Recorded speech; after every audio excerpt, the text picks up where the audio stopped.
let's go back to that 10 card prosperity key, because the Hierophant, he has two keys.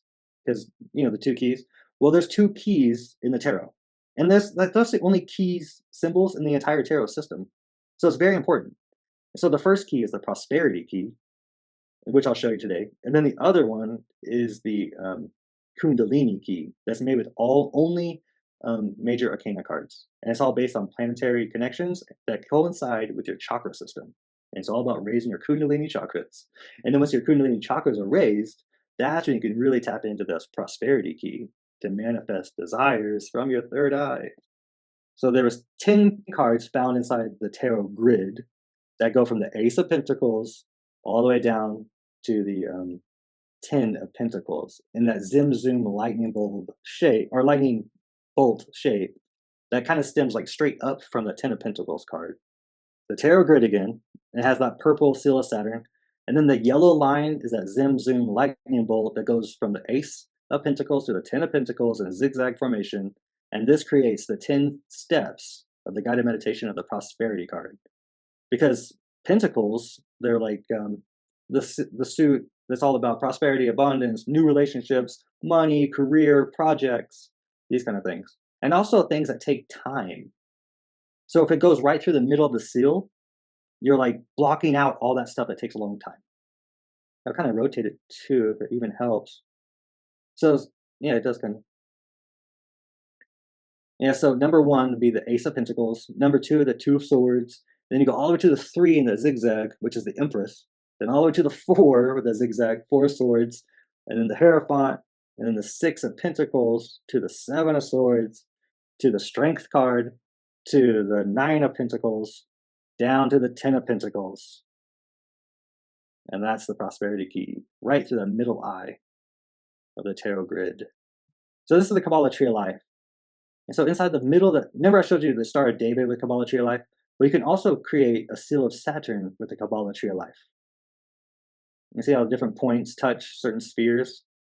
None of them touch Mahut, which is the third dimension reality, because everything else exists in the astral. So the third eye connects you to everything that's in the astral, like desires, and then you draw it down and manifest it in reality.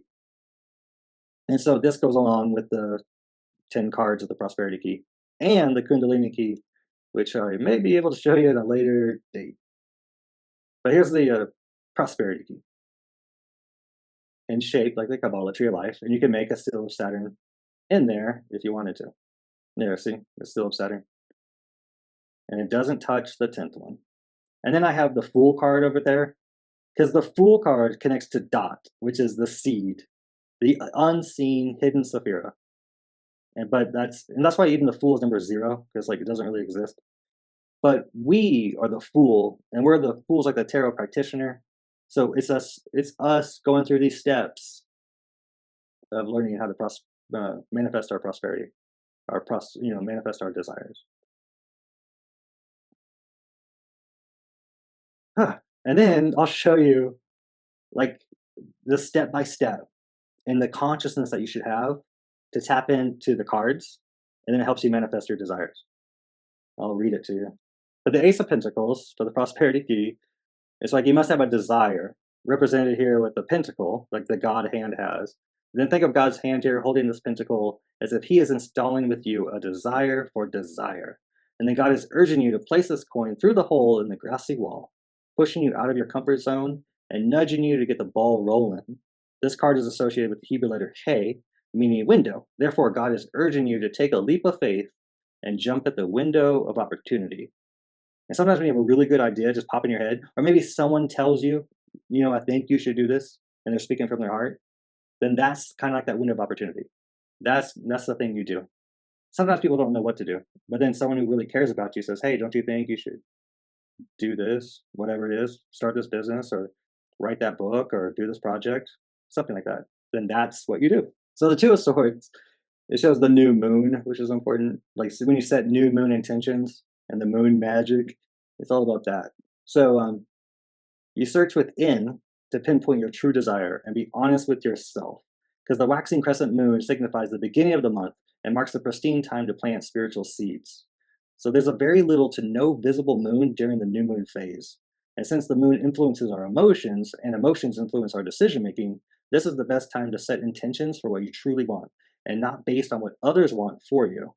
For example, a woman may feel like they need to have a child because their parents like pressure them or it will appease their parents. And the woman in this card, she wears a blindfold covering her eyes with the intention of looking within for what will bring her happiness. It's kind of selfish, but that's what manifesting is. It's like, what do you want? And what's the logical reason? Not based on what other people think you should do or how they're going to react. And then the third card, we go to the Empress. The Empress, I study Kabbalah, and there's they have 72 names of God, which are these 72 three-letter combinations or combinations of Hebrew letters, and they help you tap into God's miracles like instantly. And I use it and it helps, but you don't have to use it. It still works regardless. But so I say, feel free to meditate on the 72 name of God for prosperity, which just happens to be number 45 out of all the 72. And it's the letters Samek, Aleph, and Lamet from right to left. So it'll give birth to your wish, drawing down desire from the astral realm and manifesting it in the physical reality. So utilizing the 72 name is not necessary, although it will enhance this meditation. The Empress is pregnant and is associated with the female aspect of God, Bina, which resonates with Saturn's energy as she gives birth to desire. For instance, the Empress's crown flaunts 12 six-pointed stars with its 72 points, and these symbols represent the fulfilling of miracles, such as the miracle of birth. The six-pointed star is attributed to Saturn, the one who grants wishes, while the number 72 is the Kabbalistic number that's associated with miracle making. It is said that Moses used the power of the 72 names of God to part the Red Sea, and he wrote them on his staff. And in addition to this, do you notice how the Empress has 40 pomegranates on her gown? So 40 weeks is considered the standard gestational period needed for the fetus to fully develop within the womb. And then with this considered, allow your vision of what you want to fully develop in your third eye. The clearer your vision, the more attainable your desire will be, and it will enhance this developmental stage. Feeling the excitement of having obtained your desire is required to harness this energy because you attract what you are putting out. The magnitude of the energy received is powered by the intensity of your will, engaged by the strength of your intention. So both Saturn and Bina correspond to the third eye chakra, which acts as the gateway where one's desire crosses over into the manifest. The Empress card, which is considered the prosperity card, is assigned to the Hebrew letter Dalet, meaning door. Therefore, the Empress is similar to the seal of Saturn in how they both act as a doorway or portal into the upper worlds, allowing us to draw down desire from the astral realm and then manifest it into reality. So, if you can believe it and see it, then you can make it happen. It just takes effort. But then you'll be able to reap what you sow, just like the Empress. Then, step 4 is a Four of Swords, where it has that guy resting inside the church.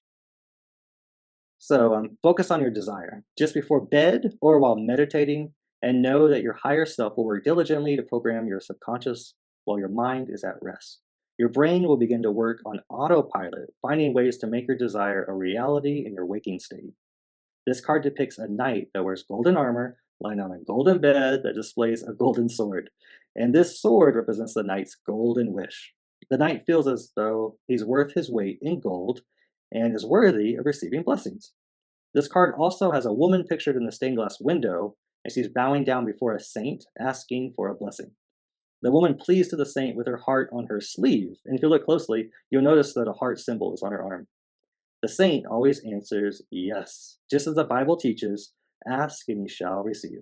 Therefore, you should feel worthy of asking for what you want. You deserve to experience joy and fulfillment. Know that the more you have, the more you can give back and help others. This statement means that, when you possess more resources like wealth, time, or skills, you have a greater capacity to contribute positively to society, like by donating, volunteering, or supporting causes that benefit others. Essentially, the more you have, the more potential you have to make a meaningful impact on the world around you. Just like the guy in the swords, He's a knight that's been going all week doing good deeds, and now he rests on the seventh day in church. But he feels like he's worth his weight in gold and feels deserving of asking for blessings.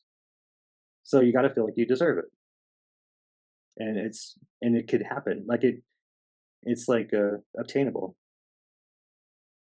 So you truly believe it, you know. And so then I have a quote from the Bible from Matthew 7:7. Ask and it shall be given to you. Seek and ye shall find. Knock and it shall be opened unto you. And then we go to the Hierophant, step 5. So the Hierophant, you see it on the left. The Hierophant is the first pope, St. Peter, who is the one with the authoritative power to unbound that which is in heaven. Ask the Hierophant to use his keys to unlock your desires. These keys include the prosperity and Kundalini keys. The Hierophant corresponds with the Hebrew letter Vav, which is the nail that binds two things together as one, such as the binding of heaven with earth. The Hierophant represents the connection. He's the middleman to your higher power who can unlock the gifts promised to you. As above, so below. What is destined to you in the astral realm can be yours now in the material world. The Hierophant blesses you with a gift of certainty, motivating you to begin working towards your goal. Visualizing your desire in your mind's eye will help draw it down to you so you can experience that heaven on earth feeling. As you strive to achieve your desire, that fulfillment will work its way towards you. What are you willing to sacrifice of yourself in order to attain such goals and aspirations? Are you willing to do whatever it takes? Yeah, just like the Hierophant, he is the Pope, and they killed Jesus, and so like Jesus is willing to sacrifice himself. But also, he's like the Taurus energy, who and he represents like the banks, the laws, the military, and but or like things you have to sign a contract to. So it's like, what are you willing to sign your name to and sacrifice yourself? Is it your time, your money, your energy? But then you're attaining like this life of luxury. You know, even if you pay with stuff with credit card, you promise to pay back later. You know, just because you want it now, or like you do the mortgage, you do the lease on the car, or you know, even college tuition. So then we go down to the Six of Pentacles, which is in the middle, and also connects to the sixth sphere, the heart chakra. So it's consciousness. A wish only works when the results are good for everyone. Therefore, it must result in a win-win situation where everyone involved benefits. Everything needs to be fair and balanced with one equal accord. For example, you cannot just wish to find a bag of money on the street, because that would mean someone else would be at a loss. They may need that money for something important, such as a life-saving medical treatment. An example of a win-win situation would be if you were to purchase an item from someone, such as a house. Like in this scenario, both parties would leave happy after the transaction. When it was all done, the seller would have received the money they had asked for, while the buyer would have gotten a new home. So it's important to know that you should not wish harm to others, because you will be attracting that same judgment onto yourself. It's like a mirror, you know. So everything you want just has to be good for everybody, so it comes good for you too. You could wish bad things on people, but it's going to come back to you. So don't do it. Seven of Swords. But yeah, a win-win situation for sure. That's how. So everybody wins. Seven of Swords. It always has to do like we're writing down, because he has swords, which are your thoughts and ideas, and he's running away with his ideas. But his right hand, you'll see how he's holding two swords, like he would hold an ink pen. So now he's like writing down his ideas. So this card always is about writing and sharing your ideas. So that being said, here's the consciousness of the seventh step. This card advises you to write down your desires, your goals, positive affirmations, and visualizations. Make a list of everything you desire to attain and list the things that stir excitement within you regarding your goals. For instance, let's say you wish for a new house. So write down all the details that excite you about this new house. This may include the overall style of the house, the size of the kitchen, the number of bedrooms, the location, the size of the backyard, etc. Try to be specific as possible in order to feel that inner spark go off. That spark is the energy needed for your wish to come true. So as you write, allow yourself to get out of your comfort zone. Do not let your desires be limited by the cost or what you think others want. When you feel that spark go off after writing a particular desire, that is your soul communicating with you. That is when you connect to what your soul truly needs. After writing your wish list, you may discover one main thing you want that is more important than the rest. You may discover that all you really need is a place to call your own. After manifesting your first wish, it is easier to manifest your second. The first time takes a leap of faith. But once you do, you'll realize wish making is possible, seeing is believing, and know that you have the power within yourself to manifest your desires. A spark of the divine is within each of us. It's when we spark up that light within us by raising our level of excitement and by raising our soul vibration, we begin to attract blessings into our lives. We don't attract what we want, like essentially. We attract what we are. So writing down your desires and getting excited about them is what raises your soul's vibration. Maintaining a high vibration is what attracts your desires. So, that being said, your heart chakra, your heart literally is this electromagnetic pulsing thing, and it creates this like force field aura energy, like a torus bubble around you. And so, the higher that is, because your heart and your love energy that comes out, it creates a force field, but it attracts everything that's vibrating at the same vibration. That's why if you just elevate your soul and open up your heart, then you'll just attract all this luck, blessings, the right people in your life, be in the right place at the right time, good parking spots, maybe not get in trouble compared to like other people around you or dodge bullets. It's all because of your heart energy, that electromagnetic force field that you create around yourself. But then if you always like envision what you want and it gets you excited, that helps like take away negative thoughts and helps you like bring yourself back up. Going to the eight, the strength card, which is number eight, which has the lion going back into the virgin. And he has his tail stuck between his legs, which is like he just got caught red handed doing something bad, or he fell back into a bad habit. And now he just needs some help and someone to pick him back up. And so the virgin has to have the strength to pick him back up. But he has to have the strength to ask for help. So that being said, the strength card, it's also like the card that tells you like patience is a virtue. So things take time. So therefore, when you plant seeds, you need to allow them time to grow. Every type of wish is unique, and the time needed to fulfill certain wishes is relative. Time or tame the ego by knowing how the game works. You must put forth the effort in order to earn your fulfillment. You may need to quit a bad habit that no longer serves you and obtain a better new habit that helps you focus more on your goal.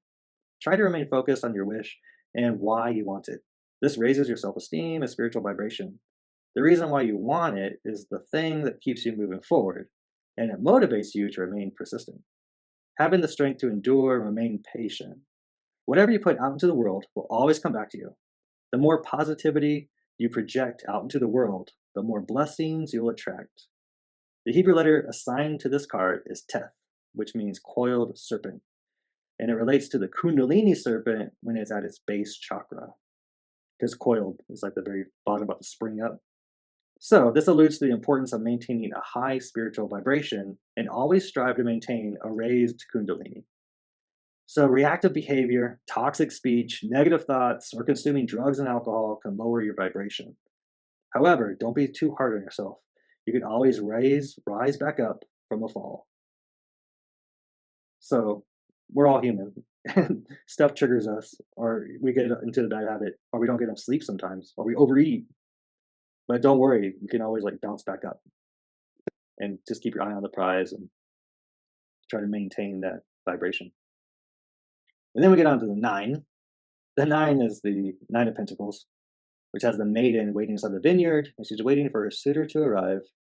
She kind of just trusts in divine timing that her desires will come to her, but when she's ready. So the Nine of Pentacles. So around the timing of the full moon, all the nines connect to the moon. And then the Nine of Pentacles, it connects to the Hebrew, or the Jewish holiday, Tu B'Av, which is like Valentine's Day. And it happens under the full moon. And so this card connects to full moon because at the top two of swords, it was the new moon. So 2 weeks later is the full moon.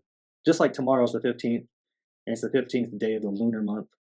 And so it's going to be the full moon, and then on the 1st of January, new moon. So that all being said, so around the timing of the full moon, like 2 weeks later, after having set intentions and planting seeds of desire during the new moon ritual, portrayed in the Two of Swords, you will begin to see results of your wish come trickling into fruition. These results may appear small at first, but just know that results are comparable to the rain. You see, rain starts out as a slow sprinkle before becoming a heavy downpour. Therefore, a droplet of rain could signify you're getting closer to attaining your wish. Try to remain mild hearted and give gratitude for the little accomplishments along the way. Doing this will help you stay positive as you endure the longing. And most importantly, practicing gratitude attracts more things into your life to be grateful for. Understand that some things take longer than others to manifest, depending on how big the wish. God will never give you anything you cannot handle. You will eventually obtain your desire in divine timing and when you are truly ready for it.